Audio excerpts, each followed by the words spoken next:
Todos os dias, ele alimentava os porcos sob olhares de desprezo. Filho do caseiro, chamavam com zombaria.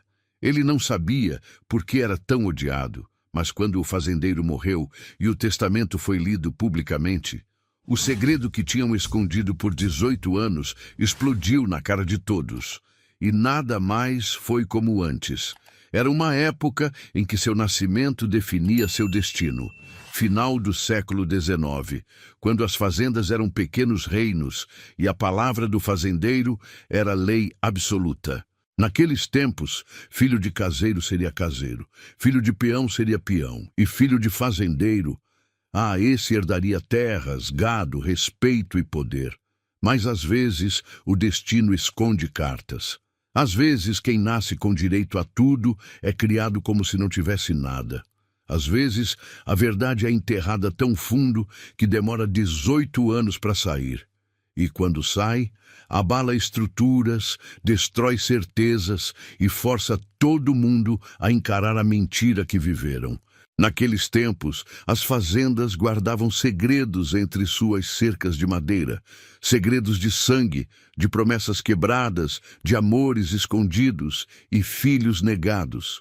E essa é uma daquelas histórias que nossos avós contavam em voz baixa, quando as crianças já tinham ido dormir e só os adultos ficavam em volta do lampião. Esta é a história de um rapaz que cresceu humilhado, rejeitado, maltratado, sem saber que nas veias dele corria o sangue daqueles que o desprezavam. Uma história sobre como a verdade sempre encontra seu caminho. E sobre como verdadeira nobreza não vem de sobrenome, vem de caráter forjado no fogo da injustiça.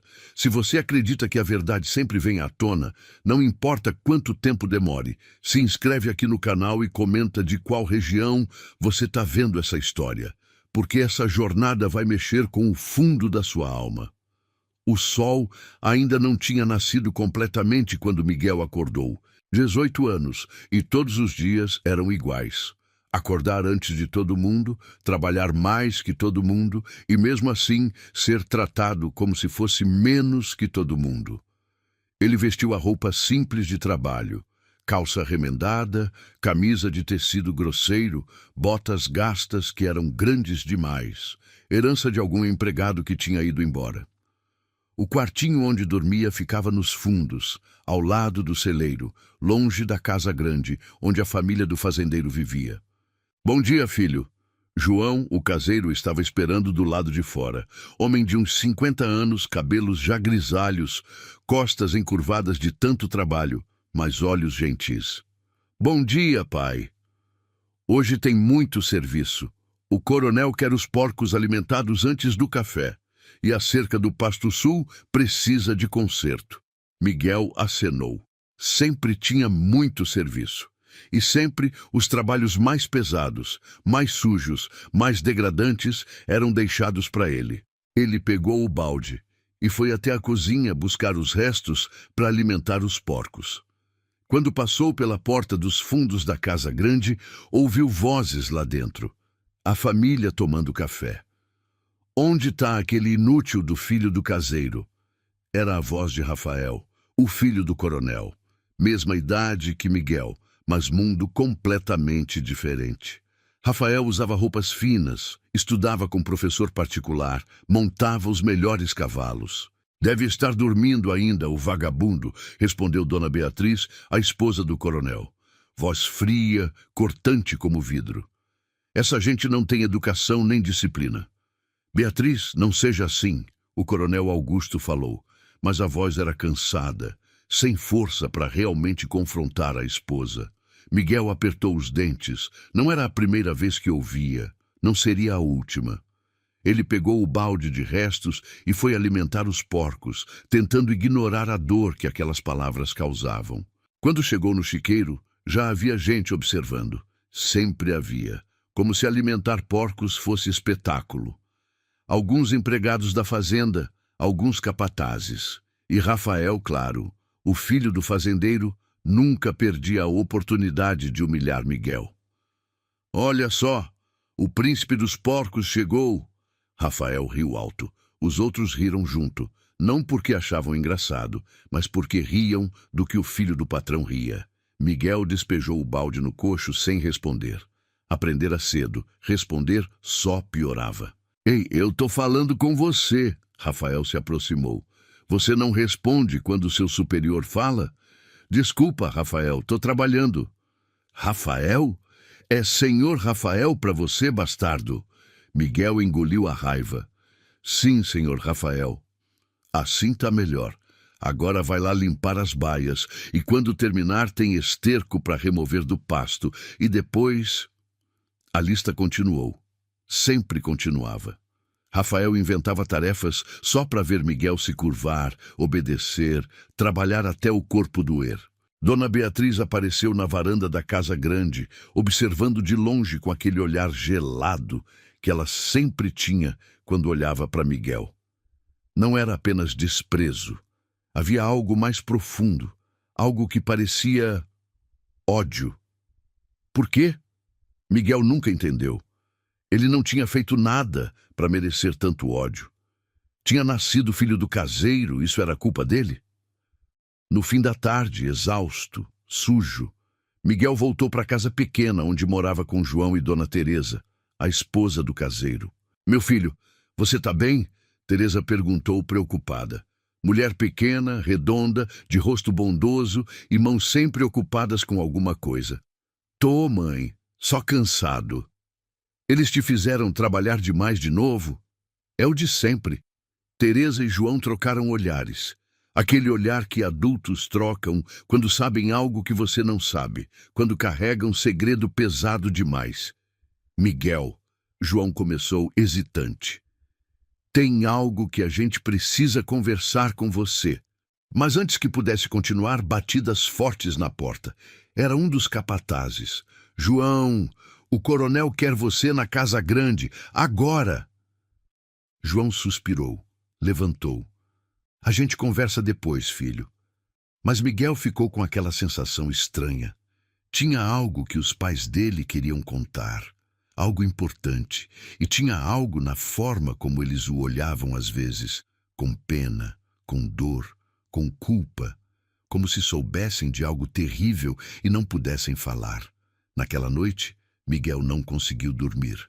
Ficou olhando para o teto de madeira do quartinho, ouvindo os grilos lá fora, se perguntando pela milésima vez. Por que sua vida era assim? Por que Rafael tinha tudo e ele nada? Por que o coronel nunca olhava diretamente para ele? Por que Dona Beatriz o odiava com tanta intensidade? E por que, essa era a pergunta que mais doía, por que ele se sentia tão deslocado, como se não pertencesse ali? Como se tivesse nascido no lugar errado, na família errada, no destino errado. Ele não sabia ainda que todas essas perguntas tinham resposta, e que a resposta estava guardada há 18 anos, trancada em corações que tinham prometido nunca revelar. Mas segredos não ficam enterrados para sempre. Cedo ou tarde, a terra se move.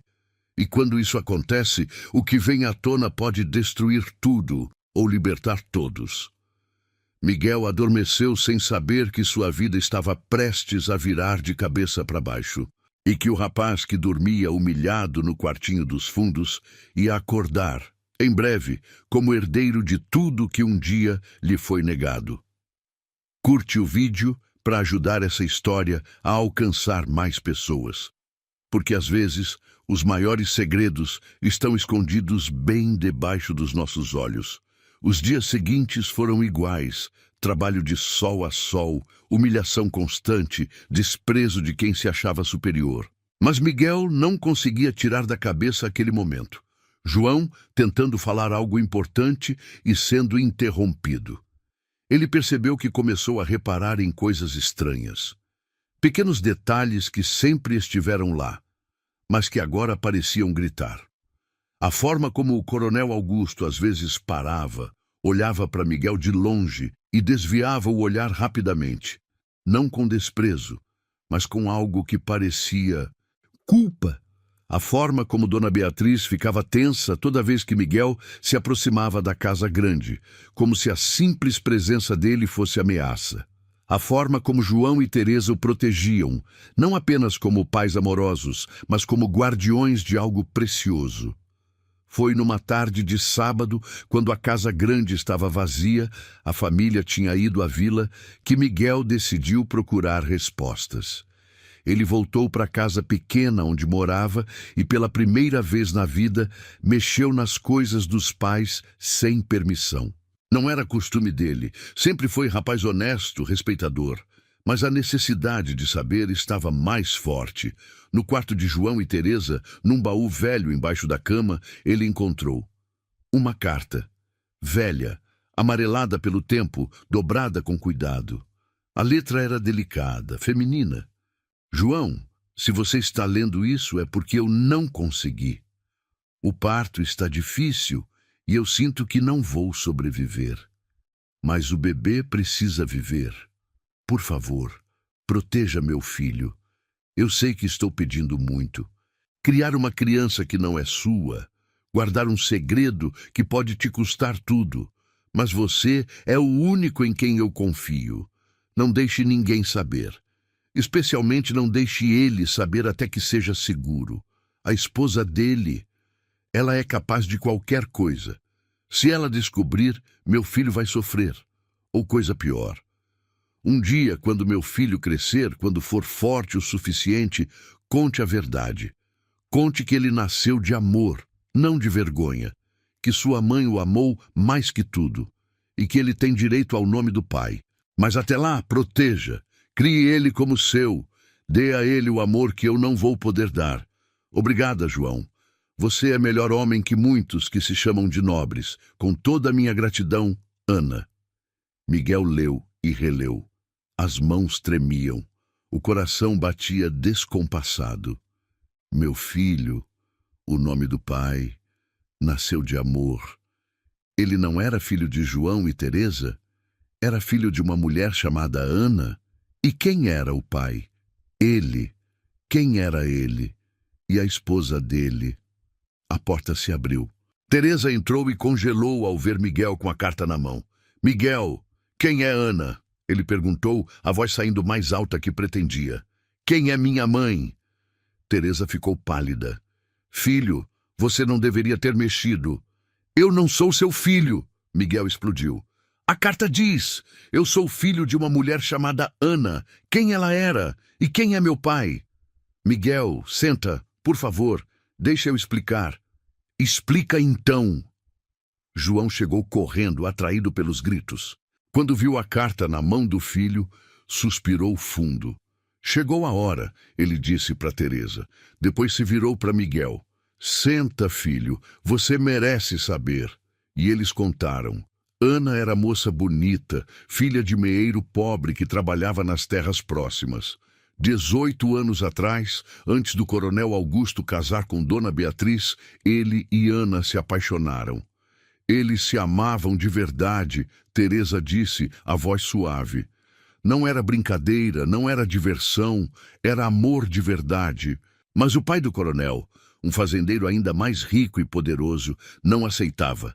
Filho dele não ia casar com filha de meeiro pobre. Ele arranjou casamento com Beatriz, filha de outra família rica. O coronel tentou recusar, mas o pai dele ameaçou. Ou ele casava com Beatriz ou seria deserdado. E pior, a família de Ana seria expulsa das terras, destruída, arruinada. O coronel era jovem, covarde, João disse com amargura. Ele escolheu a herança, casou com Beatriz. Mas Ana já estava grávida. Quando ela percebeu, veio até mim, João continuou. Eu era amigo dela desde criança. Ela me implorou, proteja meu filho. Não deixe ninguém saber quem é o pai, porque se Beatriz souber, ela vai destruir a criança. E o coronel? Miguel perguntou a voz rouca. Ele sabia que ela estava grávida? Sabia, mas não fez nada. Deixou ela sozinha. Ana morreu no parto. O bebê sobreviveu. João e Teresa, que não podiam ter filhos próprios, criaram o bebê como se fosse deles. E o bebê era eu, Miguel sussurrou. Era você, Teresa confirmou, lágrimas escorrendo. Você é filho de Ana e do coronel Augusto. Você é filho legítimo dele, Miguel. Nasceu antes do casamento dele com Beatriz. Você tem direito ao nome, à herança, a tudo. Miguel não conseguiu processar. Ele era filho do coronel? O homem que o tratava como lixo era seu pai? Por que vocês nunca falaram? Porque a Ana pediu para esperar, João disse, até você ser forte o suficiente. E por quê? Porque Beatriz descobriu. Logo depois que você nasceu, ela descobriu e ameaçou. Se o coronel reconhecesse você, se alguém falasse a verdade, ela ia te matar. Ela jurou. Ela disse que preferia ver você morto que ver você herdeiro. E o coronel aceitou a ameaça? Ele é covarde. João cuspiu as palavras. Sempre foi. Ele te vê todo dia, sabe que você é filho dele e não faz nada. Deixa você ser humilhado, porque tem medo da esposa. Miguel sentiu algo quebrar dentro dele. Não era só raiva, era dor profunda, visceral. Seu próprio pai o negava, sua própria família o rejeitava. E de repente, tudo fazia sentido. O ódio de Beatriz. Ela sabia quem ele era. A forma como Rafael o tratava, sem saber que eram irmãos. A culpa nos olhos do coronel, porque ele sabia e não fazia nada. Eu passei 18 anos sendo humilhado pelo meu próprio pai, Miguel disse, a voz quebrando. E ele deixou. Ele viu e deixou. Teresa o abraçou, chorando. Me desculpa, filho. A gente queria ter te contado antes, mas tinha tanto medo. Miguel se afastou do abraço. Não conseguia ficar ali. Não conseguia respirar. Ele saiu da casa, caminhou sem rumo pela fazenda, a mente explodindo com a verdade que tinha aprendido. Ele era filho do coronel Augusto, herdeiro legítimo, e tinha passado a vida inteira acreditando que não era nada. Mas o que ele podia fazer com essa informação? Gritar para todo mundo? Quem ia acreditar? A palavra de um filho de caseiro contra a de um coronel poderoso? Ele não sabia ainda, mas não precisaria gritar. A verdade tem jeito próprio de sair. E às vezes ela vem acompanhada de justiça que ninguém esperava. Os dias seguintes foram os mais difíceis da vida de Miguel. Ele sabia a verdade agora, mas não podia fazer nada com ela. Toda vez que via o coronel Augusto, sentia mistura estranha de raiva e dor. Aquele é meu pai, e ele me nega, me humilha, finge que não existo. Toda vez que Rafael o mandava fazer alguma tarefa degradante, Miguel pensava, ele é meu irmão, e nem sabe. E se soubesse, ia me odiar ainda mais. Toda vez que Dona Beatriz passava por ele com aquele olhar de ódio gelado, Miguel entendia agora. Ela sabe. Ela sempre soube. E quer que eu suma, que eu não exista. Foi ficando cada vez mais difícil fingir que não sabia. Engolir a raiva, aceitar a injustiça. João percebeu. Filho, eu sei que está difícil, mas você precisa ter cuidado. Se a Dona Beatriz desconfiar que você sabe, e daí? O que ela vai fazer? Me matar? Ela é capaz, João disse com seriedade assustadora. Não duvida dela. Ela esperou 18 anos por isso. Por você descobrir e fazer alguma besteira que dê motivo para te destruir de vez. Foi Clara, a moça da vila, quem trouxe conforto nesses dias difíceis. Ela e Miguel tinham se aproximado nos últimos meses. Clara era filha do ferreiro. Moça simples, mas de coração bom. Sempre tinha tratado Miguel com respeito, mesmo quando ninguém mais tratava. Você anda diferente, ela disse uma tarde quando se encontraram na vila. Aconteceu alguma coisa? Miguel hesitou. Não podia contar tudo. Era perigoso, mas precisava falar com alguém. Eu descobri algo sobre minha família, sobre quem eu sou. E é coisa ruim? Não sei. É complicado. Clara segurou a mão dele. Miguel, não importa quem você é ou de onde você veio. Você é boa pessoa. É trabalhador, honesto. Isso é o que importa.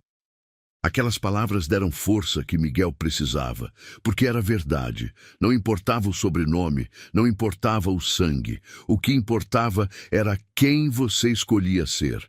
Mas o universo, aparentemente, tinha outros planos. Foi num fim de tarde, 3 semanas depois de Miguel descobrir a verdade, que aconteceu. Rafael chegou em casa furioso. Alguém tinha roubado dinheiro do cofre do pai. Uma quantia grande, guardada para pagar os empregados no fim do mês. Foi você! Rafael apontou para Miguel no meio do terreiro, onde vários empregados estavam. Eu sei que foi você! Eu não roubei nada! Miguel protestou. Mentiroso! Eu vi! Eu achei o dinheiro escondido nas suas coisas. Isso é mentira. Eu nunca... Mas Rafael já tinha chamado o coronel e tinha provas. Ele tinha escondido o dinheiro na mala velha de Miguel no quartinho onde ele dormia. O coronel chegou, sério. Miguel, isso é verdade? Não, senhor. Eu juro que não roubei. Alguém plantou isso lá. Claro que ele diz que não foi. Beatriz tinha aparecido, os olhos brilhando de satisfação cruel. Ladrão sempre nega. Eu não sou ladrão. O coronel foi até o quartinho, viu o dinheiro escondido ali. Voltou com expressão pesada. Miguel, o dinheiro tá lá. Porque alguém colocou, eu não roubei. João e Teresa chegaram correndo. Meu filho não é ladrão. Teresa gritou. Vocês conhecem ele. Ele nunca fez nada desonesto na vida. A evidência tá lá, o coronel disse, mas havia algo na voz dele. Hesitação, dúvida. Então expulsa ele, Beatriz exigiu histérica. Expulsa esse ladrão. Expulsa ele e essa família de mentirosos. Beatriz, calma. Eu não vou ter calma. Esse bastardo roubou de você. E você vai deixar ele ficar? A palavra caiu como bomba. Bastardo. Ela quase tinha dito demais. Quase tinha revelado. O coronel ficou pálido. Olhou para Miguel com aquela expressão de culpa que Miguel agora entendia. Ele sabe que não fui eu, Miguel percebeu. Ele sabe, mas vai me expulsar mesmo assim porque não tem coragem de enfrentar a esposa. Miguel, o coronel disse finalmente, evitando olhar direto. Você tem até amanhã para sair da fazenda. Silêncio chocado. Mas, coronel, João começou. A decisão está tomada. João, Teresa, vocês podem ficar. Sempre foram bons empregados. Mas o menino vai. Então eu vou junto, Teresa disse firme. Eu também, João declarou. Não precisa, Miguel disse baixinho, a voz morta. Eu vou sozinho. Vocês ficam. Vocês precisam do emprego. Ele olhou direto para o coronel. E naquele olhar havia a acusação silenciosa. Você é meu pai e tá me expulsando, tá me jogando fora de novo. O coronel desviou os olhos primeiro, como sempre fazia. Miguel juntou suas poucas coisas naquela noite, uma mala pequena, algumas roupas, a carta de Ana, que ele ia guardar para o resto da vida. João tentou dar dinheiro. Filho, pega, é tudo que a gente tem guardado, mas... Não precisa, pai, vocês vão precisar mais que eu. Teresa o abraçou chorando. Isso não tá certo, não tá certo. Eu sei, mãe, mas é assim que é. Na manhã seguinte, Miguel saiu da fazenda Santa Cruz. O sol nascendo às costas, a estrada de terra se estendendo à frente, tudo o que possuía numa mala velha. Ele não olhou para trás, porque se olhasse, ia ver João e Teresa chorando. Ia ver a casa onde cresceu. Ia ver a fazenda que deveria ser dele por direito, mas que o rejeitava. Ele foi para a vila, dormiu na igreja, Padre Antônio permitiu. Essa casa é de Deus e Deus recebe todos. Começou a trabalhar em bicos, carpintaria, conserto de cercas, qualquer coisa. Clara continuou sendo amiga dele, trazendo comida, oferecendo companhia. Eu sei que você não roubou, ela dizia sempre. Eu sei. Miguel estava quebrado. Não pelo desconforto, ele sempre tinha vivido com pouco, mas pela injustiça, pelo fato de que seu próprio pai o tinha jogado fora para proteger uma mentira. Ele não sabia ainda que aquela expulsão injusta era o começo, não o fim. Que às vezes você precisa perder tudo para descobrir quem você realmente é. E que a justiça, mesmo quando tarda, sempre chega. E que ia chegar para ele de uma forma que ninguém, nem Beatriz, nem Rafael, nem o próprio coronel podia imaginar. 3 meses se passaram desde a expulsão. Miguel tinha se adaptado à vida na vila. Não era confortável, mas era livre. Livre do desprezo constante, das humilhações diárias, dos olhares de ódio. Ele trabalhava para o carpinteiro local, seu Benedito, um homem velho, mas forte, que apreciava trabalho honesto. Você é bom menino, Benedito dizia. Não importa o que falem de você, eu vejo caráter. Clara visitava quase todo dia. Levava comida que a mãe mandava, ficava conversando, fazendo companhia. E aos poucos, a amizade foi virando algo mais. Miguel, ela disse uma tarde tímida, eu queria falar uma coisa. Fala. Eu gosto de você. Não como amigo, como mais que isso. Miguel ficou surpreso. Depois sorriu. Primeiro sorriso genuíno em meses. Eu também gosto de você, Clara. Desde que te conheci, você foi a única que me tratou como gente, como se eu importasse. Você importa. Para mim, você sempre importou. E ali, na simplicidade daquele momento, nasceu algo bonito. Amor que não se importava com sobrenome ou posição social. Apenas 2 pessoas que se escolhiam. João visitava Miguel às vezes, escondido, trazia notícias da fazenda. O coronel não anda bem, João disse numa dessas visitas. Tá emagrecendo, não come direito. Fica olhando para longe, como se tivesse peso na consciência. Bem feito, Miguel disse, mas sem convicção. Porque parte dele ainda queria o amor daquele pai que o tinha rejeitado. E tem mais, João hesitou. Rafael descobriu que foi ele que roubou o dinheiro. Miguel ficou tenso. Como assim? Ele confessou bêbado numa noite. Disse que roubou o dinheiro e colocou na sua mala porque queria te ver expulso. Porque tinha ciúmes de você. Ciúmes? Ciúmes de quê? Ele tinha tudo? Não sei, mas ele confessou. E o coronel ouviu. E o que o coronel fez? Nada. João cuspiu com desprezo. Absolutamente nada. Não te chamou de volta. Não pediu desculpas. Só ficou mais calado, mais triste. Miguel sentiu a raiva voltar. Então ele sabe que eu fui expulso injustamente e não faz nada para consertar? Como eu disse, ele é covarde. Sempre foi. Mais 2 meses se passaram. Miguel e Clara estavam cada vez mais próximos. Ele tinha até falado em casamento. Quando juntasse dinheiro suficiente para construir uma casa pequena, eles iam se casar. Não precisa casa grande, Clara dizia. Pode ser casa pequena. O importante é que vamos estar juntos. Era tudo o que Miguel precisava ouvir, mas o destino, como sempre, tinha outros planos. Foi numa manhã fria de junho que Teresa apareceu correndo na oficina onde Miguel trabalhava. Miguel, vem rápido! Mãe, que foi? É o coronel. Ele tá muito mal. Tá pedindo para ver você. Miguel ficou confuso. Para me ver, por quê? Não sei, mas ele tá insistindo. Diz que precisa falar com você antes de... Ela não terminou, mas Miguel entendeu. O coronel estava morrendo.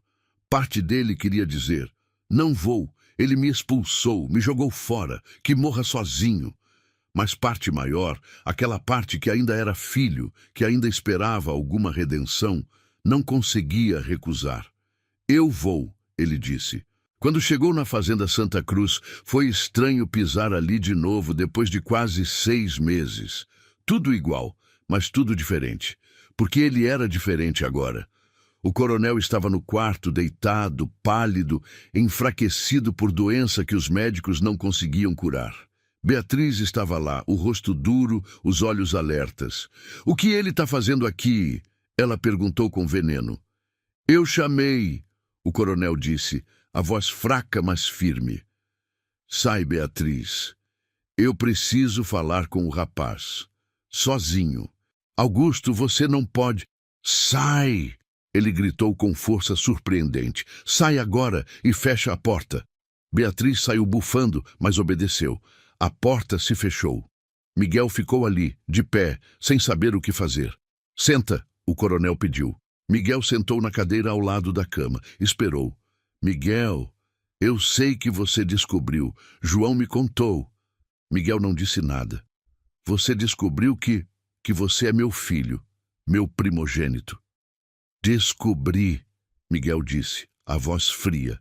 E descobri que o senhor sabia o tempo todo. E me deixou ser humilhado, expulso, destruído. Eu sei. Lágrimas começaram a escorrer do rosto do coronel. E não tem desculpa para o que eu fiz. Nenhuma. Eu fui covarde. Eu escolhi a paz com minha esposa em vez da justiça com meu filho.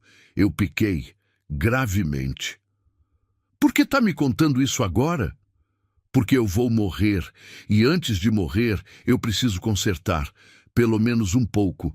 O coronel apontou para a mesa ao lado. Ali tem um envelope com documentos. Meu testamento novo. Reconhecendo você como meu filho, dividindo a herança entre você e Rafael igualmente. Miguel ficou em choque. O senhor está me reconhecendo? Devia ter feito isso há 18 anos, mas vou fazer agora. É o mínimo. E a dona Beatriz, ela sabe? Ela vai saber quando o testamento for lido. E não tem nada que ela possa fazer. Eu já registrei tudo com o tabelião, com o padre. É legal, é oficial.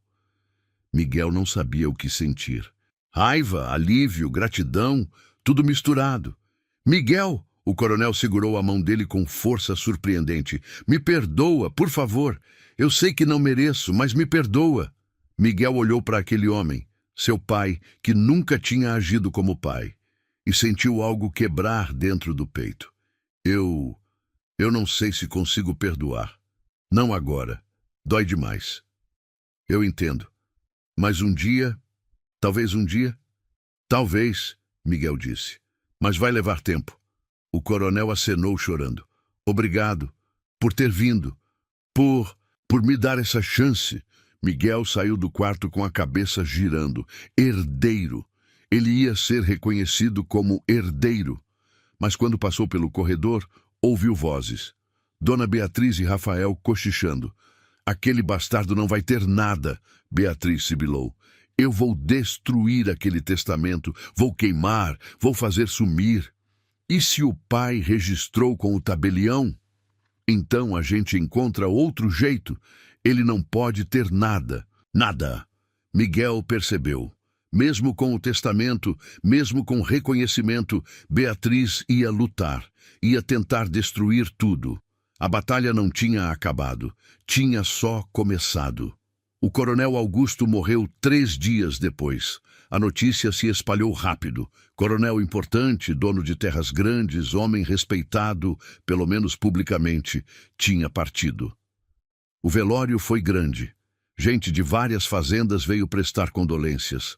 Miguel ficou longe, na vila, esperando. João tinha avisado.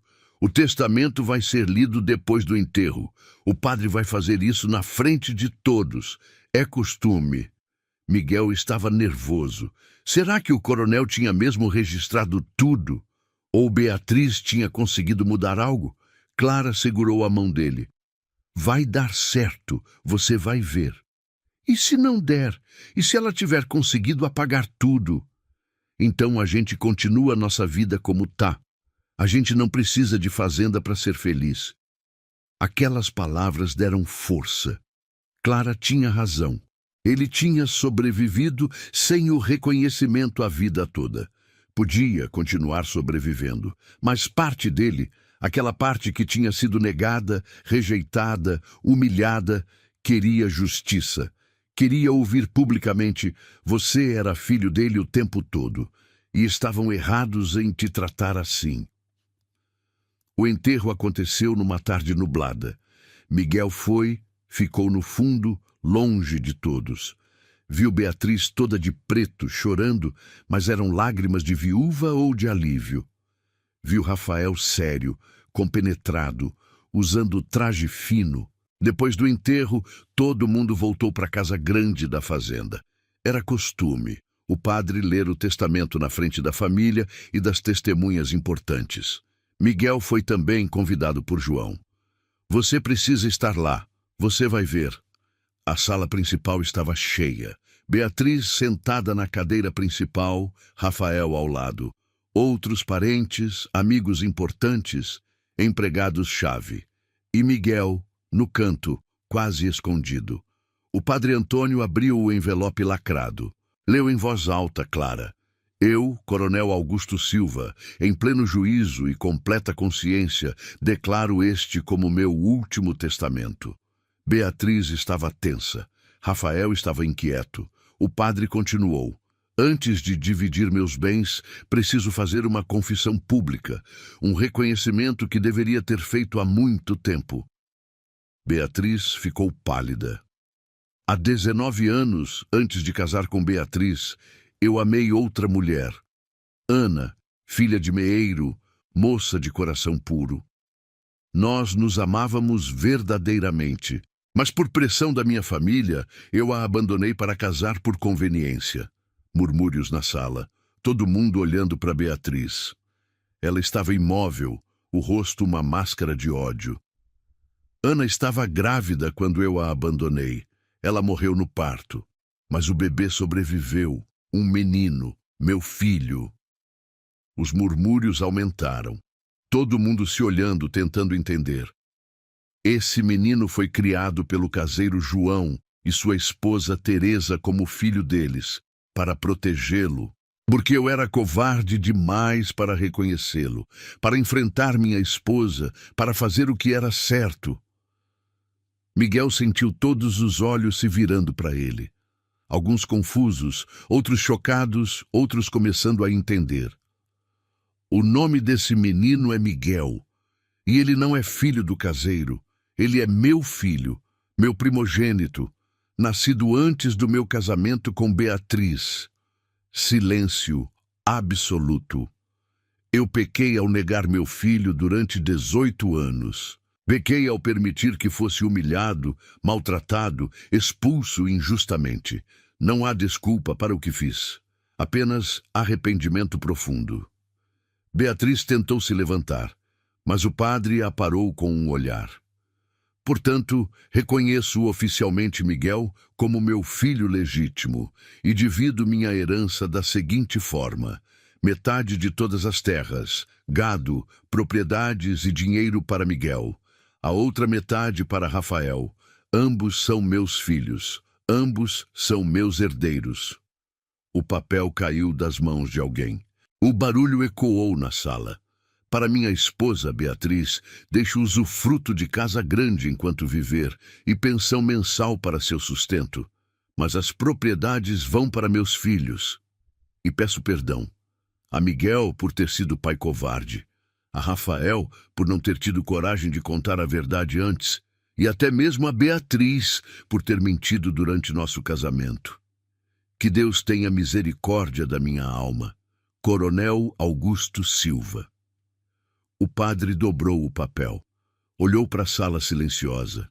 Este testamento foi registrado com o tabelião, com 2 testemunhas, e está de acordo com todas as leis. É válido e incontestável. E então, o caos. Beatriz se levantou, gritando: "Isso é mentira! É tudo mentira! Aquele bastardo não é filho dele!" Dona Beatriz, o padre disse calmamente, o testamento é claro e legal. Eu não aceito. Ele não vai ter nada. Nada! Rafael estava em choque, olhando para Miguel como se visse fantasma. Você é meu irmão? Miguel não conseguiu responder. Estava tonto, o coração batendo descompassado. As pessoas na sala começaram a sussurrar. Alguns olhando para Miguel com pena agora, outros com respeito novo, outros com vergonha, porque tinham sido parte da humilhação dele. João e Teresa estavam chorando de alívio. Clara, que tinha vindo junto, apertava a mão de Miguel. É verdade, João disse alto, para que todos ouvissem. Tudo que o coronel escreveu é verdade. Miguel é filho dele, sempre foi. E a gente criou ele com amor, mesmo sabendo que um dia essa verdade ia explodir. Beatriz tentou avançar em Miguel, mas o padre se colocou no meio. Dona Beatriz, contenha-se. A lei está do lado dele agora. Eu vou contestar. Vou brigar na justiça. Aquele não vai adiantar. O tabelião que estava presente disse: o testamento é sólido, está tudo correto. Miguel é herdeiro legítimo. Beatriz saiu correndo da sala, gritando, quebrando coisas pelo caminho. Rafael ficou sentado, a cabeça nas mãos, processando. E Miguel? Miguel estava parado, tentando entender que em 5 minutos tudo tinha mudado. Ele não era mais o filho humilhado do caseiro. Era Miguel Silva, filho do coronel Augusto Silva, herdeiro de metade da fazenda Santa Cruz. A vida dele tinha virado de cabeça para baixo, e ele não sabia ainda se era libertação ou se era o começo de batalhas ainda maiores. Os dias seguintes foram surreais. A notícia se espalhou como fogo. O filho do caseiro era, na verdade, filho do coronel, herdeiro legítimo, rico agora. As mesmas pessoas que tinham humilhado Miguel a vida toda agora tentavam se aproximar. Ah, Miguel, eu sempre soube que você era rapaz bom. Miguel, lembra quando a gente era amigo? Senhor Miguel, precisa de alguma coisa? Era nojento e revelador. Não aceita, Clara avisou. Essas pessoas são falsas, só querem se aproveitar. Eu sei, Miguel disse. Eu não esqueço quem ficou do meu lado quando eu não tinha nada. Clara sorriu. Você vai continuar sendo você, mesmo agora sendo rico? Vou. Riqueza não muda quem eu sou por dentro. Mas havia decisões práticas a tomar. Miguel era dono de metade da fazenda agora. Precisava decidir o que fazer. Rafael pediu para conversar. Foi encontro tenso, os dois sentados na varanda da casa grande, onde antes Miguel nem podia pisar. Eu não sei o que dizer, Rafael começou. A vida toda eu achei que você era só o filho do caseiro, e eu te tratei mal, muito mal. Tratou, Miguel confirmou sem suavizar. E agora descubro que você é meu irmão mais velho, inclusive, filho do meu pai com a mulher que ele realmente amou. Eu não pedi para nascer, Miguel disse. Não pedi para ser escondido, não pedi para ser humilhado. Eu sei, e eu sinto muito, de verdade. Rafael parecia genuíno. Eu fui criado achando que eu era especial, que eu merecia tudo, mas era mentira. Eu não era melhor que você, nunca fui. Miguel estudou o irmão. Queria sentir raiva, ódio, desejo de vingança, mas só sentia cansaço. Rafael, eu não quero guerra. Não quero brigar pela fazenda. A gente pode administrar junto, metade para cada um. Ou se você quiser, eu posso comprar sua parte. Ou você compra a minha. Tem jeito de resolver isso sem destruir tudo. Rafael parecia surpreso. Você seria capaz de fazer acordo? Depois de tudo? Eu não sou como vocês, Miguel disse simplesmente. Eu não quero destruir ninguém, só quero viver em paz. Eu aceito, Rafael disse. Vamos administrar junto. Você ficou com a parte sul, eu fico com a norte. A gente divide os lucros e talvez, com o tempo, a gente aprende a ser irmãos de verdade. Talvez, Miguel concordou. Não era reconciliação completa, mas era começo. Dona Beatriz era outra história. Ela se recusou a aceitar. Tentou contestar o testamento na justiça, mas todos os juízes confirmaram. Estava tudo legal, tudo correto. Ela tentou espalhar mentiras. Aquele menino não é filho do Augusto, é golpe do caseiro. Mas ninguém acreditava. O testamento era claro, as testemunhas eram sólidas. Finalmente, derrotada, humilhada, pela primeira vez na vida, ela decidiu ir embora. Pegou a parte dela, o dinheiro que o testamento garantia, as joias, algumas coisas pessoais, e foi viver na cidade grande. Antes de ir, ela olhou para Miguel uma última vez. Você não merece nada disso. E você acha que mereceu tudo que teve? Miguel respondeu calmamente. Você viveu em riqueza enquanto me via passar fome. Viveu em conforto enquanto me via trabalhar até o corpo doer e achou que era seu direito. Então, não venha me falar de merecer. Beatriz não respondeu. Apenas foi embora, derrotada. E pela primeira vez, Miguel sentiu algo próximo de paz. Ele reformou a casa onde João e Teresa moravam. De casa pequena e simples, passou a ser casa confortável, com móveis bons, comida farta, tudo o que eles mereciam. Filho, você não precisa... João protestou. Preciso sim, Miguel o cortou. Vocês me criaram com amor quando ninguém queria saber de mim. Vocês me protegeram, me ensinaram a ser homem de bem. Vocês são meus pais de verdade. O coronel pode ter me dado sangue, mas vocês me deram vida. Teresa chorou de emoção. A gente te ama, filho. Sempre amou. Eu também amo vocês. E agora posso retribuir tudo o que fizeram por mim. Miguel e Clara se casaram 3 meses depois. Cerimônia simples, na igrejinha da vila, com as pessoas que realmente importavam.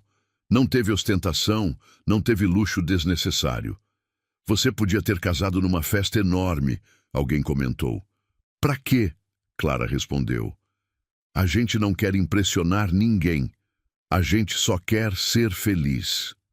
E eram, genuinamente felizes.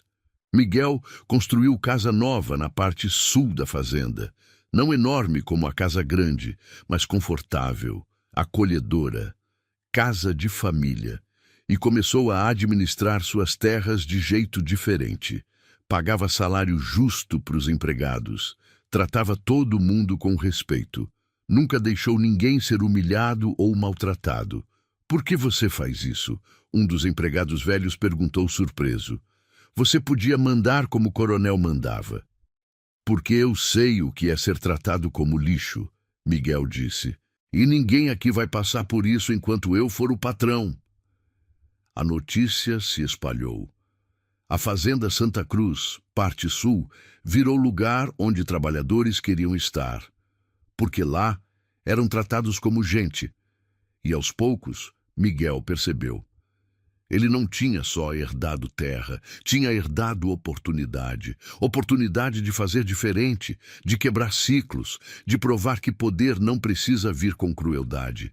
Ele estava construindo algo novo, algo melhor. E não era por vingança ou orgulho. Era porque era a coisa certa a fazer. 2 anos se passaram. Miguel e Clara tinham um filho agora, pequeno João, em homenagem ao avô. A vida estava boa, próspera, cheia de propósito. Rafael tinha se transformado também. Vendo como Miguel administrava sua parte, com justiça, respeito, humanidade, ele começou a fazer o mesmo na parte norte. Os 2 irmãos, que tinham sido inimigos, agora trabalhavam lado a lado em parceria. Não eram íntimos, o passado ainda doía muito para isso.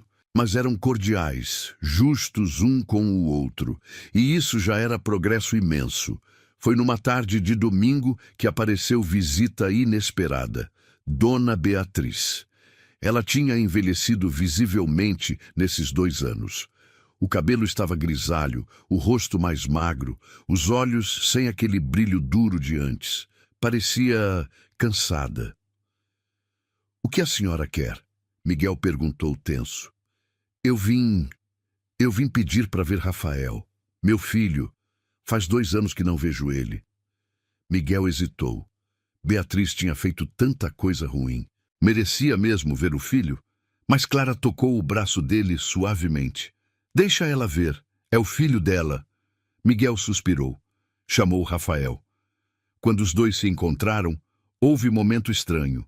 Beatriz queria abraçar o filho, mas Rafael estava rígido, distante. Mãe! Rafael, meu filho, como você está? Bem, e a senhora? Eu estou sobrevivendo. Ela olhou ao redor, viu as mudanças na fazenda, como estava prosperando. Vocês estão fazendo bom trabalho aqui.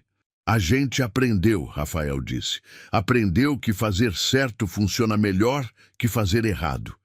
Beatriz baixou os olhos envergonhada. Rafael, eu vim pedir perdão.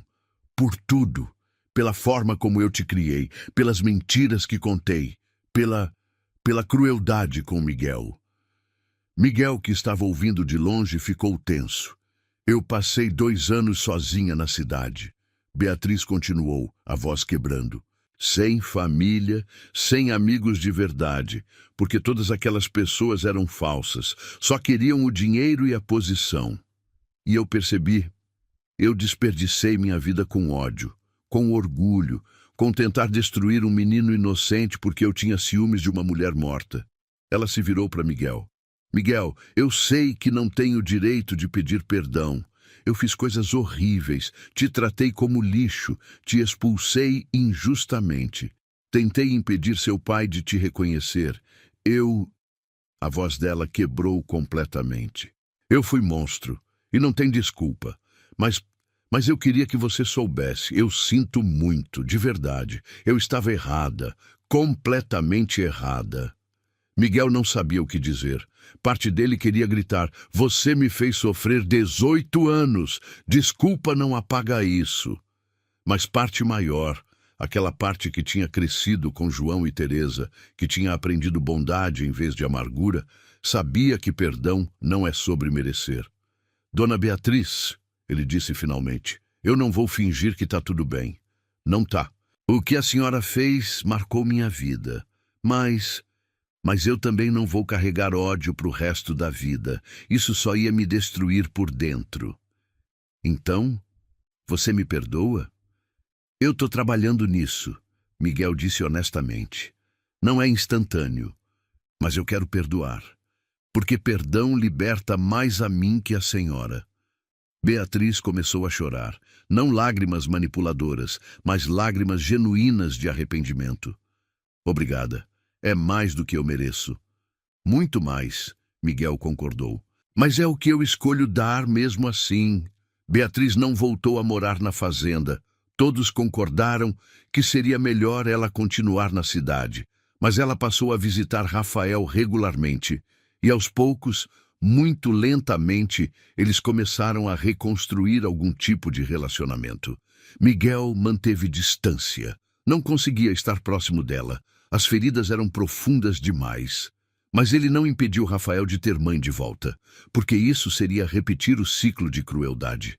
E uma noite, conversando com Clara, ele disse, sabe o que é estranho? Eu pensava que quando todo mundo descobrisse a verdade, quando eu fosse reconhecido, quando eu tivesse a herança, eu pensava que ia ser feliz, que seria o final feliz. E não é? É. Mas não por causa da herança ou do reconhecimento. É porque eu aprendi algo. Minha identidade não vinha do meu pai. Nunca veio. Veio de quem eu escolhi ser. E eu escolhi ser homem de bem, mesmo quando todo mundo me tratava mal. Clara o beijou. E foi essa escolha que te fez nobre de verdade, não o sobrenome. Exatamente. E Miguel percebeu. Ele tinha vencido. Não porque tinha conseguido a herança, mas porque tinha saído de tudo aquilo sem perder sua humanidade, sem se tornar amargo, sem se tornar cruel como aqueles que o tinham machucado. Ele tinha quebrado o ciclo, e isso era vitória maior que qualquer pedaço de terra. 5 anos depois da morte do coronel Augusto, a Fazenda Santa Cruz era exemplo na região. A parte sul de Miguel e a parte norte de Rafael funcionavam em harmonia, produzindo bem, tratando empregados com dignidade, prosperando de forma justa. Miguel e Clara tinham 3 filhos agora. João, 5 anos, Ana, 3 anos, em homenagem à mãe biológica dele, e a pequena Teresa, de 1 ano, em homenagem à mãe adotiva. João e Teresa, os caseiros que o tinham criado, viviam confortavelmente numa casa boa dentro da propriedade. Eram avós dedicados, amados por todos. Rafael tinha casado também, com moça da cidade, de família simples. Ele tinha aprendido que posição social não importava, caráter importava. Foi numa tarde que chegou visita que Miguel não esperava. Um rapaz jovem, de uns 15 anos, magro, com roupas rasgadas, pés descalços. Ele estava parado no portão da fazenda, hesitante. Posso ajudar? Miguel perguntou. O senhor é o Miguel? O que era filho do caseiro e descobriu que era filho do coronel? Sou.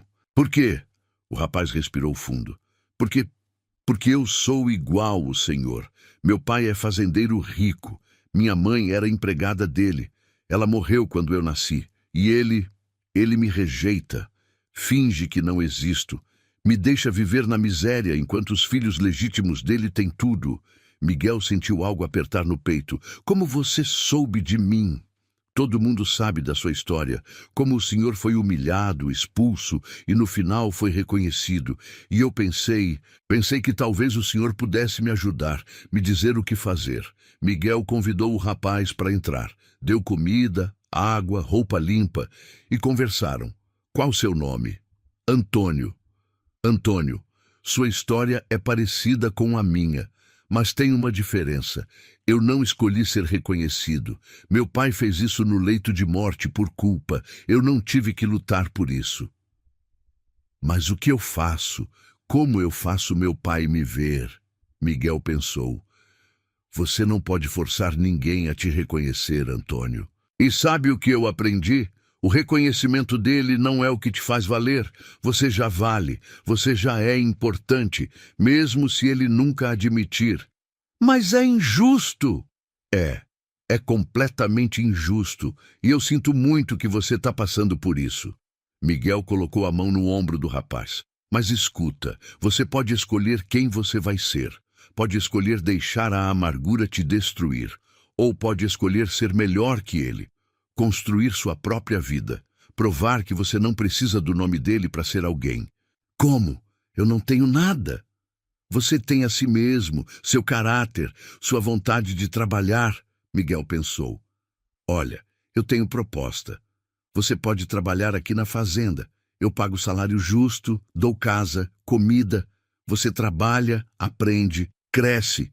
E quando for mais velho, se quiser, eu te ajudo a começar seu próprio negócio. Seja fazenda pequena, seja oficina, seja o que você quiser. Antônio olhou com esperança.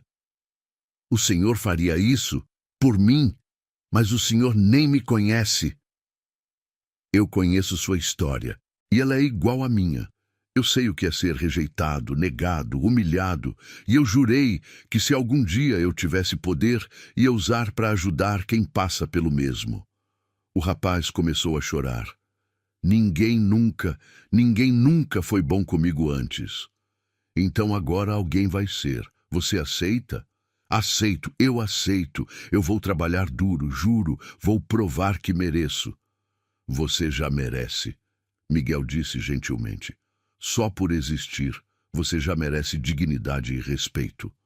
Antônio ficou. Trabalhou com dedicação, aprendeu rápido, cresceu forte e capaz. Miguel o tratava como tratava todos, com respeito, justiça, sem humilhação. E a notícia se espalhou. Outros rapazes em situação parecida começaram a aparecer. Filhos não reconhecidos, abandonados, rejeitados. E Miguel acolheu cada um. Deu trabalho, ensinou ofícios, ofereceu dignidade. Você está criando exército de bastardos, alguém brincou. Eu estou criando exército de homens dignos, Miguel corrigiu. Homens que sabem o valor do trabalho e do respeito, que vão quebrar os ciclos de rejeição e construir algo melhor. Clara o abraçou naquela noite. Você está transformando sua dor em propósito. É lindo. É o único jeito que faz sentido, Miguel disse. Se eu só ficasse rico e fizesse nada, meu sofrimento teria sido em vão. Mas se eu usar o que aprendi para ajudar outros, aí o sofrimento ganha significado. 10 anos depois da revelação do testamento, Miguel estava sentado na varanda da casa, vendo seus filhos brincando no terreiro. João, agora com 15 anos, estava ensinando os mais novos a montar cavalo. Ana, com 13, estava ajudando a avó Teresa na horta. Teresa pequena, 11 anos, estava desenhando. Rafael apareceu agora com 2 filhos próprios. Irmão, vim trazer os documentos da colheita. Irmão, Miguel sorriu. Eles usavam essa palavra naturalmente agora. sem peso, sem dor, apenas verdade. Sabe, Rafael disse, sentando ao lado, às vezes eu penso em como as coisas poderiam ter sido diferentes se meu pai tivesse tido coragem de te reconhecer desde o começo. Eu também penso. Mas não adianta viver no e se. A gente trabalha com o que tem. E você fez algo incrível com o que tinha. Você transformou injustiça em justiça, dor em cura. Miguel olhou para o irmão. A gente transformou, Rafael. Você também mudou. Você também cresceu. Por causa do seu exemplo. Não. Por causa da sua escolha. Você podia ter continuado sendo quem você era, mas escolheu ser melhor. Isso é mérito seu. Rafael ficou em silêncio, depois disse, eu sinto muito, por tudo. Sei que já pedi desculpas antes, mas quero que você saiba que eu realmente sinto. Eu sei, e eu perdoei, de verdade. A gente não pode mudar o passado, mas a gente está construindo o futuro melhor. Os dois ficaram ali, vendo as crianças brincando, primos que cresciam juntos, sem saber das divisões que tinham separado seus pais. E isso era cura em ação. Porque verdadeiro legado não é terra ou dinheiro. É o exemplo que você deixa, as vidas que você toca, os ciclos que você quebra. E Miguel tinha quebrado ciclos de rejeição, de crueldade, de injustiça. Tinha transformado a história dele de tragédia em redenção. E agora estava passando isso adiante, para seus filhos, para os rapazes que acolhia, para todos que cruzavam seu caminho, porque ele não era mais o filho humilhado do caseiro, era Miguel Silva, homem que tinha descoberto que verdadeira nobreza vem de dentro, e tinha escolhido usar sua posição para elevar outros, não para se elevar às custas deles. E isso sim era vitória verdadeira. 20 anos depois da leitura do testamento, Miguel tinha 38 anos. A fazenda prosperava, sua família estava grande e feliz, e a comunidade o respeitava genuinamente, não por medo, mas por admiração ao caráter dele. João e Teresa, os pais adotivos, tinham falecido com poucos meses de diferença um do outro, aos 80 e tantos anos. Morreram em paz, cercados de amor, sabendo que o filho que tinham criado tinha se tornado homem extraordinário. Miguel os enterrou com honras de pais verdadeiros, porque eram. Sangue não fazia família, amor fazia. Foi numa manhã de primavera que chegou a carta. Carta oficial, de tabelião de cidade grande. Miguel a abriu curioso. Prezado senhor Miguel Silva, escrevo em nome de um homem idoso que afirma ter conexão com sua família. Ele diz ser irmão do falecido coronel Augusto Silva. Seu tio, portanto. Ele solicita permissão para visitá-lo, pois tem informações importantes sobre a história da família, especialmente sobre sua mãe, Ana. Aguardo retorno. Tabelião José Mendes. Miguel ficou confuso. Tio? O coronel nunca tinha mencionado o irmão. Mas se havia informações sobre Ana, sua mãe biológica, ele respondeu autorizando a visita. 2 semanas depois, chegou carruagem elegante. Dela desceu o homem velho, de uns 70 anos, bem vestido, com bengala, mas ainda forte. Miguel Silva, ele perguntou. Sou eu. Meu nome é Henrique Silva. Eu sou o irmão mais velho do Augusto, seu tio. Miguel o convidou para entrar. Sentaram na sala e Miguel esperou. Eu morava fora do país há 40 anos, Henrique começou. Fui embora jovem, fiz vida na Europa. Só voltei agora, velho, querendo morrer na terra onde nasci. E quando voltei, ouvi histórias sobre você, sobre o testamento do meu irmão, sobre Ana. O senhor conhecia minha mãe? Conhecia e amava meu irmão. Por isso fiquei furioso quando soube que ele a abandonou para casar com aquela víbora da Beatriz. Miguel quase riu do jeito que o tio chamou Beatriz de víbora. Eu tentei impedir o casamento, Henrique continuou.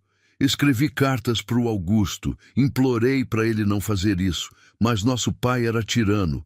forçou o casamento e eu, jovem e idealista demais, briguei com a família toda e fui embora para a Europa. E por que veio me procurar agora? Porque eu trouxe algo que pertence a você, algo que Ana deixou. Henrique abriu a mala que tinha trazido. Tirou de dentro uma caixa de madeira, antiga, bonita. Entregou para Miguel. Ana me deu isso pouco antes de morrer. Me fez prometer, se algum dia o filho dela crescesse e fosse reconhecido, eu deveria dar isso a ele. Miguel abriu a caixa com mãos tremendo. Dentro havia um retrato pintado de moça jovem, linda, de sorriso doce, uma carta lacrada com o nome para meu filho, Miguel. Um colar simples, mas bonito. Um livro de poesias. Isso é ela? Miguel apontou para o retrato. É Ana, sua mãe. Linda, não era? E não só por fora. Por dentro, ela era ainda mais bonita. Miguel segurou o retrato olhando para a mãe que nunca conheceu. Ela tinha olhos gentis e havia algo no sorriso dela que lembrava o sorriso de Clara. Leia a carta, Henrique encorajou. É para você. Miguel abriu o lacre com cuidado, desdobrou o papel amarelado. A letra era delicada, feminina. Meu filho, se você está lendo isso, significa que você sobreviveu, que cresceu, que se tornou homem e que, de alguma forma, a verdade sobre quem você é veio à tona. Eu não vou estar aí para ver. Os médicos dizem que o parto é arriscado e eu sinto no meu corpo que não vou sobreviver.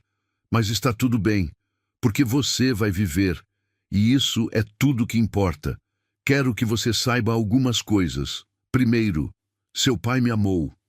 De verdade, o que aconteceu entre nós não foi erro, não foi pecado. Foi amor genuíno. Ele era bom homem, mas fraco. Não teve coragem de enfrentar a família dele.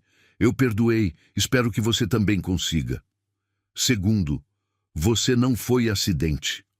Você foi desejado, planejado, amado, desde o momento que soube que existia. Cada dia da gravidez, eu te amei. Cada chute que você dava na minha barriga, cada movimento, era alegria pura. Terceiro, não deixe a amargura te consumir. Seja qual for sua vida, sejam quais forem as dificuldades que você enfrentar, não deixe o coração endurecer. Bondade é força, não fraqueza. Quarto, você tem direito ao nome do seu pai, tem direito à herança, mas não deixe isso definir quem você é. Você é mais que sobrenome ou posses, você é meu filho, e isso já te faz especial. Por último, eu te amo. Amei desde o primeiro segundo, e vou amar mesmo de onde eu estiver agora.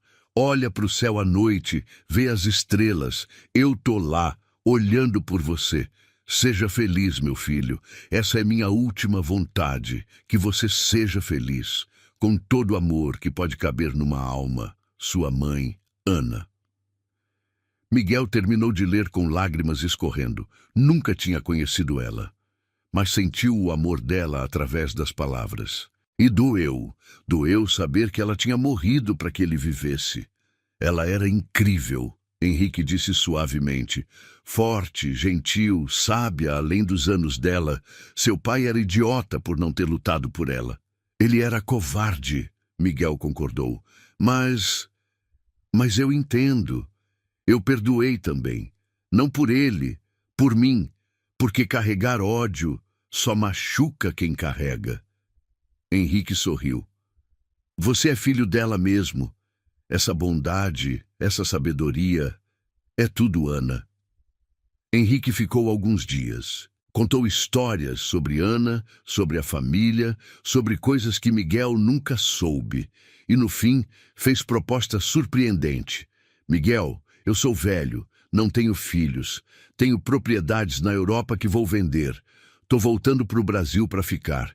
E queria deixar tudo para você quando eu morrer. Você é sobrinho, é sangue da família. E mais importante, você é digno. Tio Henrique, eu não preciso de herança. Não é sobre precisar. É sobre eu escolher deixar meu legado para alguém que vai usar bem, para alguém que honra o nome Silva de verdade, não por poder, mas por caráter. Miguel aceitou. E ganhou não só herança eventual, mas família.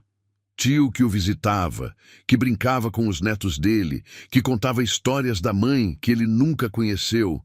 E naquela noite, segurando o retrato de Ana, Miguel sussurrou: "Obrigado, mãe, por ter me amado, por ter me dado vida, por ter me ensinado, mesmo sem estar aqui, o que é bondade verdadeira. Eu tentei viver do jeito que você queria. Espero que tenha orgulho." E ele sentiu, talvez imaginação, talvez algo mais, uma brisa suave que parecia resposta, parecia bênção. Ele tinha encontrado não só reconhecimento do pai, tinha encontrado o amor da mãe, mesmo décadas depois. E isso completou algo dentro dele que estava quebrado desde sempre. Ele era filho de Ana. E isso, mais que qualquer outra coisa, definia quem ele era. Miguel tinha 58 anos agora. Cabelos grisalhos, rosto marcado por anos de trabalho sob sol, mas olhos ainda gentis, ainda cheios de vida. A fazenda Santa Cruz tinha prosperado além de todas as expectativas. Não era mais só propriedade rural. Era exemplo de como fazer as coisas certas. Empregados bem pagos, famílias bem cuidadas, comunidade respeitada. Seus filhos tinham crescido. João, o mais velho, agora com 35 anos, administrava metade da fazenda junto com o pai. Ana, 33 anos, tinha virado professora e aberto escola na propriedade, escola gratuita para os filhos dos empregados. Teresa, 31 anos, tinha seguido o caminho da avó, parteira que ajudava mulheres da região. Todos os três tinham se casado, dado a Miguel netos, 10 no total, correndo pelo terreno, enchendo a casa de barulho e alegria. Rafael, o irmão, estava com 58 também. Tinha se tornado um homem completamente diferente daquele rapaz mimado e cruel de décadas atrás. Ele e Miguel eram próximos agora, verdadeiros irmãos, não apenas no sangue, mas no coração. Foi numa tarde de sábado que houve reunião de família grande. Todos os filhos, netos, sobrinhos, filhos de Rafael, primos, agregados. A casa estava lotada, barulhenta, cheia de vida. À noite, depois que as crianças dormiram, Miguel sentou na varanda com Clara, agora com 56 anos, cabelos brancos, mas ainda linda aos olhos dele. "Cansado?" ela perguntou. "Um pouco. Mas cansaço bom. Você lembra daquele dia, 40 anos atrás, quando você era o filho humilhado do caseiro, alimentando porcos enquanto todo mundo te olhava com desprezo?" "Lembro. Cada detalhe. A vergonha, a dor, a raiva. Se alguém tivesse te dito naquele dia que você ia terminar aqui, com família grande, propriedade próspera, respeitado por todos, você teria acreditado?" Miguel riu. "Não, jamais. Eu achava que ia morrer pobre e rejeitado." "E olha você agora." "Olha a gente," Miguel corrigiu, puxando ela para perto. "Porque nada disso seria possível sem você. Você ficou do meu lado quando eu não tinha nada. Quando eu era só o filho do caseiro rejeitado. Você me amou quando eu era ninguém." "Você nunca foi ninguém," Clara disse firmemente. "Você sempre foi alguém. Só demorou para o mundo ver." Rafael se juntou a eles na varanda. "Posso sentar?" "Claro." Os três ficaram em silêncio confortável, ouvindo os grilos, vendo as estrelas. "Miguel," Rafael disse finalmente, "eu nunca te agradeci, de verdade, por ter me perdoado, por ter me dado chance de ser melhor." "Você não precisa agradecer. Você mereceu a chance e aproveitou. Mas eu fui terrível com você, durante anos, e você podia ter se vingado quando teve poder, podia ter me destruído, mas não fez." "Vingança não constrói nada," Miguel disse. "Só perpetua ciclos de dor. Eu queria quebrar o ciclo, não continuar ele. Você quebrou. E ao quebrar, salvou não só a si mesmo, salvou a mim também. Me ensinou que dá para ser diferente. Clara sorriu. Vocês dois são prova de que pessoas podem mudar, podem crescer, podem ser melhores. No dia seguinte, domingo, toda a família foi à igreja. Miguel fazia questão, não por religiosidade cega, mas porque acreditava em gratidão, em comunidade, em não esquecer de onde veio. Depois da missa, ele foi ao cemitério. Visitou 3 túmulos. Primeiro, João e Teresa, os pais adotivos. Obrigado, ele sussurrou, por tudo. Vocês me deram mais que teto e comida. Me deram amor, dignidade, exemplo. Sou quem sou por causa de vocês. Segundo, Coronel Augusto, o pai biológico. Eu perdoei. Levou tempo, mas perdoei. Você era fraco, covarde, mas no final tentou consertar. E isso conta. Terceiro, um túmulo pequeno, modesto, com inscrição simples. Ana, mãe amada, nunca esquecida. Miguel tinha mandado fazer esse túmulo quando herdou a fazenda, mesmo que o corpo dela estivesse enterrado em cemitério de pobres do outro lado da vila. Era memorial, não túmulo real. Mãe, ele disse ajoelhando, eu li sua carta 1000 vezes e tentei viver como você pediu. Não deixei a amargura me consumir. Fui bondoso mesmo quando não era fácil.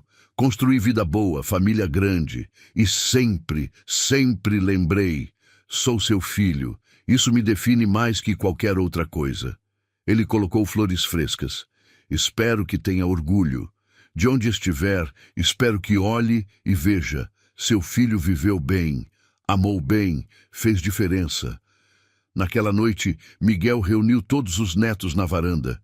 10 crianças de várias idades, olhando para ele com aquela admiração que crianças têm pelos avós. Vô, conta história, o mais novo pediu. Que história vocês querem? A história de quando você descobriu que era príncipe, uma das netas disse empolgada. Miguel riu. Eu não era príncipe, e não é história de conto de fadas, é história real, dura. Conta mesmo assim. E ele contou.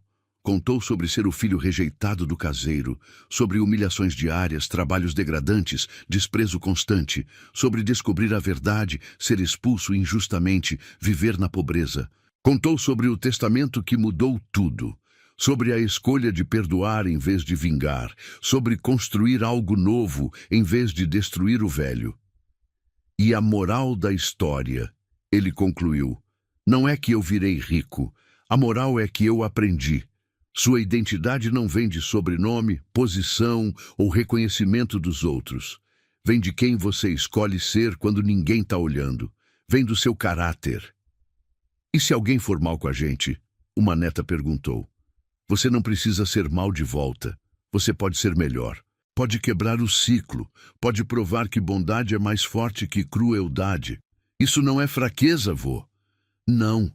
É a maior força que existe. Qualquer um consegue ser mal quando é tratado mal.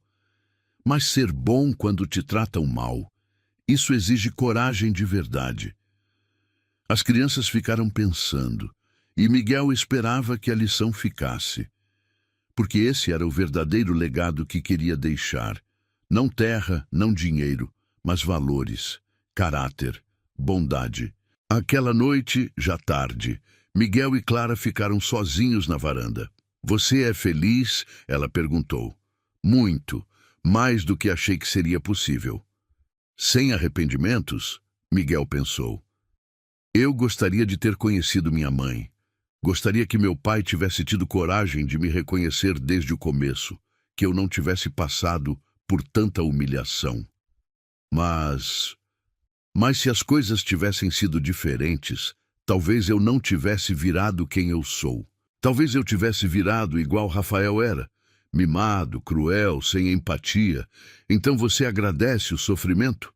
Não, sofrimento nunca é bom. Mas eu agradeço o que ele me ensinou. Agradeço que ele não me destruiu. Agradeço que eu consegui transformar dor em propósito. E qual é seu propósito agora? Continuar. Continuar tratando pessoas com dignidade. Continuar quebrando ciclos de crueldade.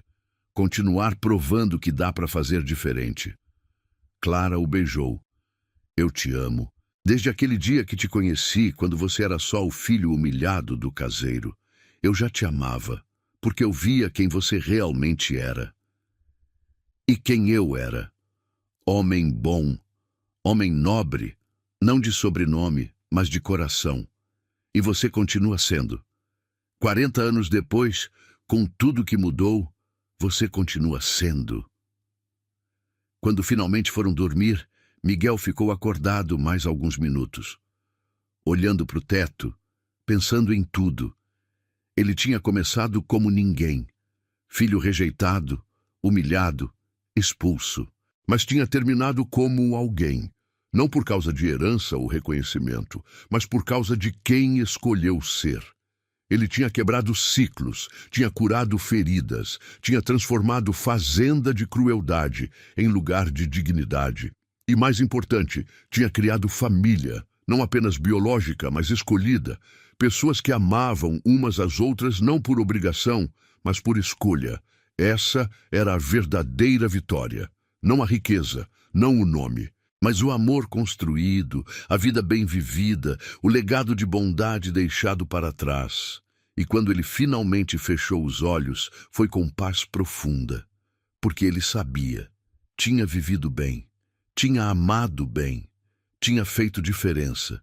E no fim, isso era tudo que importava. A história do filho humilhado do caseiro que descobriu ser herdeiro tinha terminado. Mas a história do homem que escolheu bondade em vez de amargura, que quebrou ciclos em vez de perpetuá-los, que construiu em vez de destruir, essa história ia continuar. Nas vidas que ele tocou, nos valores que ensinou, no exemplo que deixou. E isso sim era a imortalidade verdadeira. Se essa história tocou seu coração, se inscreve no canal e curta o vídeo para ele alcançar mais gente. Isso ajuda o canal a crescer. Aqui, cada história nasce da alma do nosso povo e sempre tem outra esperando por você.